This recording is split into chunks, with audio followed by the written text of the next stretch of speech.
മറ്റു വാർത്തകൾ നോക്കാം. തൃശൂർ കോടശ്ശേരി പഞ്ചായത്തിലെ കുണ്ടുകുഴിപ്പാടത്തെ അനധികൃത തെരുവുനായ സംരക്ഷണ കേന്ദ്രം പൊതുജനങ്ങൾക്ക് ശല്യമെന്ന പരാതി. കേന്ദ്രം അടച്ചുപൂട്ടണമെന്ന ആവശ്യം ശക്തം. പ്രതിഷേധവുമായി നാട്ടുകാർ രംഗത്ത്. ഏകദേശം 40ഓളം തെരുവ് നായകളെയാണ് ഇവിടെ വളർത്തിക്കൊണ്ടിരിക്കുന്നത്. കഴിഞ്ഞ 5 വർഷമായി ഇവിടെ പ്രവർത്തിക്കുന്ന ഈ കേന്ദ്രത്തിന് ലൈസൻസോ മറ്റ് അനുമതികളോ ഇല്ലെന്നാണ് പരാതി. നായ്ക്കളെ മറ്റിടങ്ങളിലേക്ക് മാറ്റിപ്പാർപ്പിക്കുവാൻ ബന്ധപ്പെട്ടുള്ള അധികാരികൾ തയ്യാറാവണമെന്നാണ് നാട്ടുകാരുടെ ആവശ്യം. ഇവിടെ നിന്നുള്ള ദുർഗന്ധവും മാലിന്യങ്ങളുമാണ് പരിസരവാസികൾക്ക് ദുരിതമായി മാറുന്നത്. കോഴിയുടെയും മറ്റ് മാംസത്തിൻ്റെയും അവശിഷ്ടങ്ങളും മലിനജലവും ദുർഗന്ധവും കാരണം നിരവധി പേർ ശ്വാസമുട്ടലടക്കമുള്ള രോഗങ്ങളുടെ പിടിയിലായിരിക്കുകയാണ്.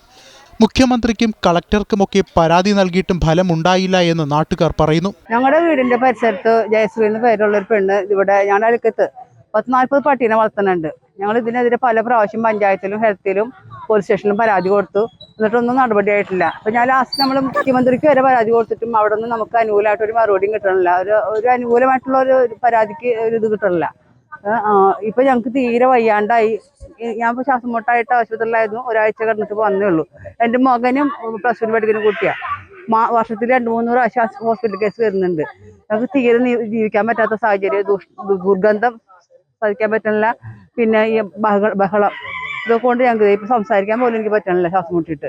അത്ര ബുദ്ധിമുട്ടില്ല ഞങ്ങൾ ജീവിക്കണം. ഞങ്ങൾക്ക് ഈ പട്ടികളിൽ നിന്ന് ഇവിടുന്ന് ഒഴിവാക്കി തരാൻ എന്തെങ്കിലും ഒരു മാർഗം ഉണ്ടെങ്കിൽ ചെയ്തു തരണം എന്ന് മാത്രമേ ഉള്ളൂ. തെക്കുംകര കിഴക്കേത്തുകൂടി ജയശ്രീയുടെ സ്ഥലത്താണ് സംരക്ഷണ കേന്ദ്രം പ്രവർത്തിക്കുന്നത്. നായകളുടെ കുരയും മറ്റും കാരണം സമീപത്തെ ക്ഷേത്ര ചടങ്ങുകൾക്ക് വരെ തടസ്സം നേരിടുന്നതായും പരാതിയുണ്ട്. സംഭവത്തിൽ പരസ്യ പ്രതിഷേധത്തിന് ഇറങ്ങിയിരിക്കുകയാണ് നാട്ടുകാരും. എത്രയും പെട്ടെന്ന് തന്നെ കേന്ദ്രം അടച്ചുപൂട്ടണമെന്നാണ് നാട്ടുകാരുടെ ആവശ്യം. ജനം, തൃശൂർ.